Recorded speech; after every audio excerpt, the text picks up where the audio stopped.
ছায়া ঠেলতে ঠেলতে চলেছি সামনের দিকে। ঝকঝকে আকাশ, শরতের ঝকঝকে আকাশ, মা আসছেন। আর এদিকে গাছের পর গাছ মেরে ফেলার প্রচেষ্টা, শুকনো ডালপালা তাই। এসে দাঁড়িয়েছি প্রবীরের চায়ের দোকানে, গেটটা পড়ে ছিল। তারপর পৌঁছে গেলাম। আজ রবিবার, মাংসর দোকান। মাংস নিয়ে বাড়ি এসে দেখি কাচু আর ছিং পটাশ দুধ নিয়ে বসে পড়েছে। আজ আপনাদের একটা নতুন জিনিস দেখাই। আমার প্রথম প্রকাশিত কবিতার বই রূপশালী প্রকাশনা থেকে বেরিয়েছিল তরল মেঘের গন্ধ। এই যে প্রচ্ছদটা দেখছেন, এই প্রচ্ছদটাও কিন্তু আমারই করা, কিন্তু এখন মনে হয় প্রচ্ছদটা এরকম লম্বা হলে হয়তো ভালো হতো। আপনাদের কেমন লাগলো প্রচ্ছদটা জানাবেন অবশ্যই। আজকে সকালটা শুরু করলাম এই কবিতার বই থেকেই কিছু কবিতা আপনাদের শোনাতে শোনাতে। এই বইয়ের প্রথম কবিতার সঙ্গে পরিচয় হয়ে গেছে আপনাদের। পৌঁছে দেবে একটুখানি ছায়ায়, আমরা কি ছাই পৌঁছে দিতে পারি?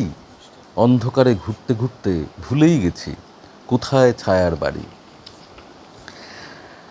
সত্যি তাই না? আমরা প্রতিদিন দিন যাপনের মধ্যে অনেক আলোর ভেতরেও যেন অন্ধকারেই ঘোরাফেরা করি, অনেক কিছু খুঁজে পাই না।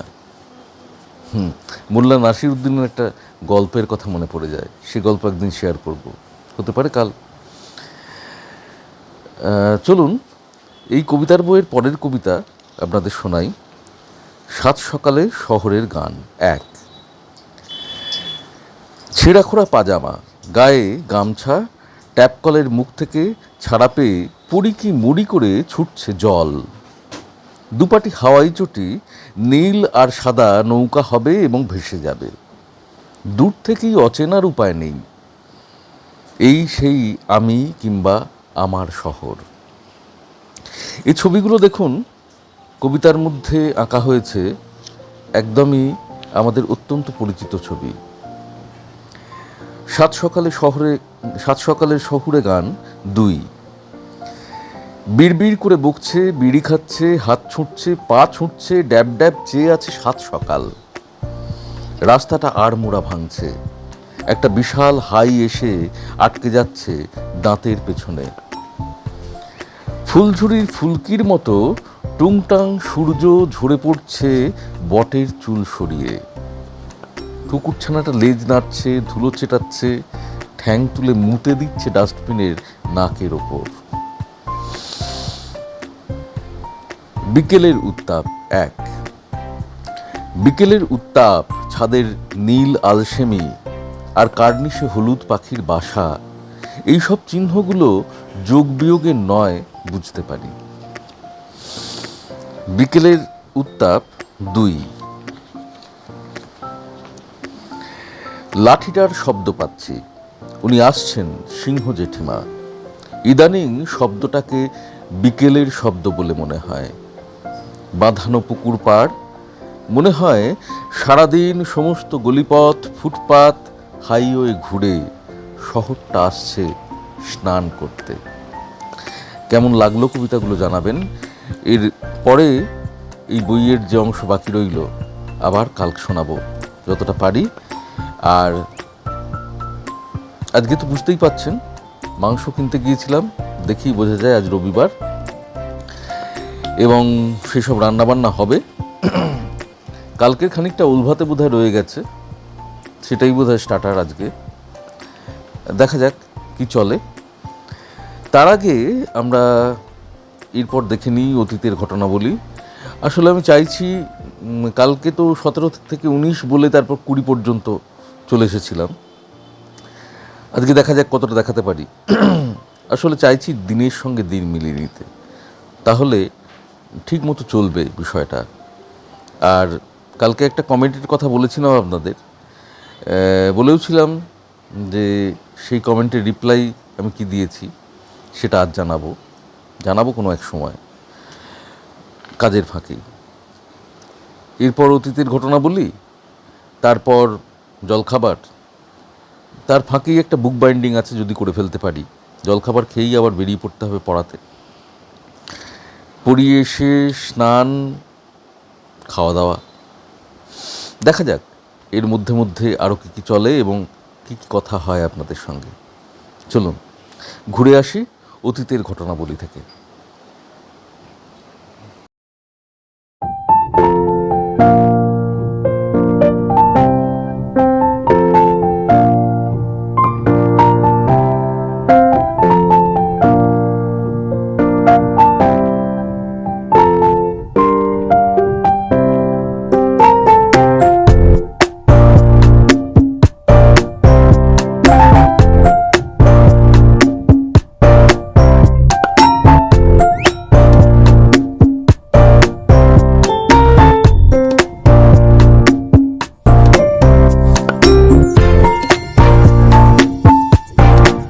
অতীতের ঘটনাবলী থেকে ফিরে এসে দেখি ছিং পটাশের দুধ খাওয়া হয়ে গেছে, কিন্তু কাচু সেই দুধ নিয়ে বসেই আছে।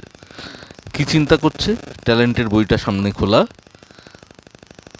আর কিছুক্ষণ পরে ছিং পটাশ এই যে সয়াবিন এনে খাচ্ছে, শুকনো সয়াবিন বিস্কুটের মতো কুরকুর করে দুজনে খায়। আমার মা বসে থাকতে পারে না, কাজকর্ম জুটিয়ে এনে সব কিছু করতে শুরু করে দেয়, যতটুকু পারে আর কি, শরীরটাকে সচল রাখে। আর এখানেই জলখাবার তৈরি হচ্ছে, মিসেস তৈরি করছে আলু ভাজা।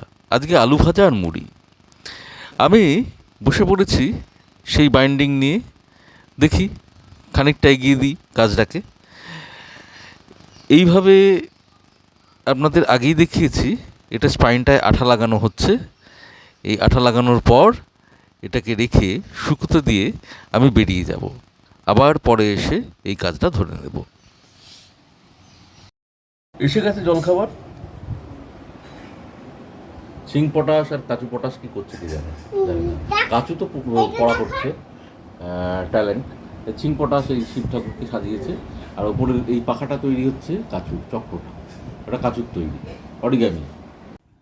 এসে গেছে আলু ভাজা আর পেঁয়াজ কুচো দিয়ে মাখা মুড়ি। মৌজ করে মশ মশ করে মুড়ি চেবাচ্ছে এখন। অনেক দিন পর আবার আজকে হঠাৎই আলু ভাজা দিয়ে মুড়ি সেই পরিকল্পনা হলো এবং খাওয়াও হয়ে গেল। তোমাদের আজকে জলখাবারে কি খাচ্ছ তোমরা? তুমি বলো তো, সিং পটাশ বলো তো। ডালিয়ার খিচুড়ি আর আলু ভাজা, এই যে সবজি দিয়ে ডালিয়ার খিচুড়ি। জলখাবার খেয়ে পৌঁছে গেলাম জয়কৃষ্ণ বাজারে পড়াতে। ব্যাস, কারেন্ট নেই, সিঁড়ি দিয়ে এখন হেঁটে হেঁটে উপরে উঠতে হবে 5 তলা। পড়ানো শেষ, নামছি 1.5 ঘন্টা পরে, তখনও কারেন্ট নেই। প্রায় 12টা, 12:30 বাজে। আর এই যে ছবিটা ক্যামেরায় ধরেছি, কারণ একটাই, রেলিংগুলো কেমন সমান্তরালে গেছে দেখুন।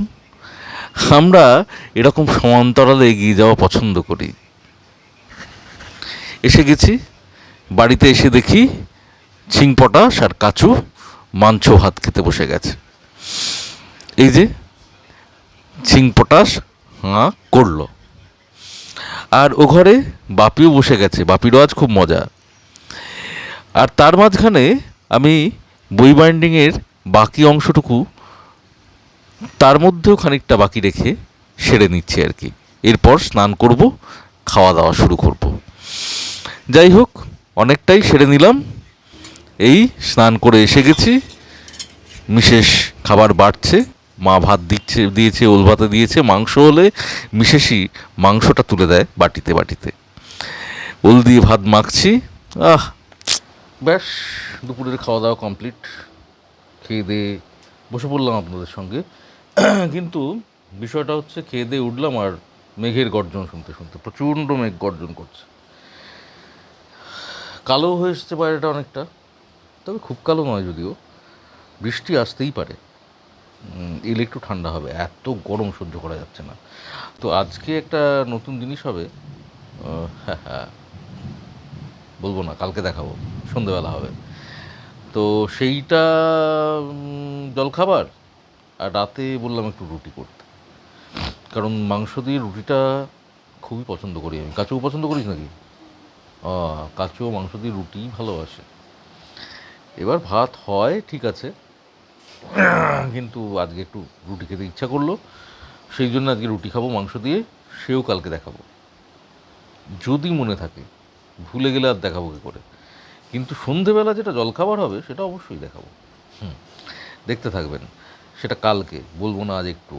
চলুন আজকে এই পর্যন্ত, আবার আগামীকাল কোনো সমস্যা যদি না থাকে, নেটওয়ার্কের সমস্যা ওই একটাই,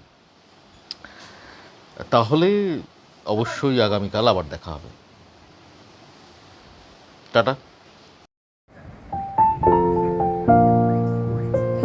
এইখানে এসে বলতে এলাম, ভালো লাগলে অবশ্যই লাইক, কমেন্ট আর শেয়ার করবেন। আর এখনও যারা আমার চ্যানেলটা সাবস্ক্রাইব করেননি, তারা অবশ্যই চ্যানেলটাকে সাবস্ক্রাইব করে দেবেন আর পাশে থাকা বেল আইকন প্রেস করে দেবেন, যাতে আমার প্রত্যেকটা ভিডিওর নোটিফিকেশান আপনারা পেয়ে যান।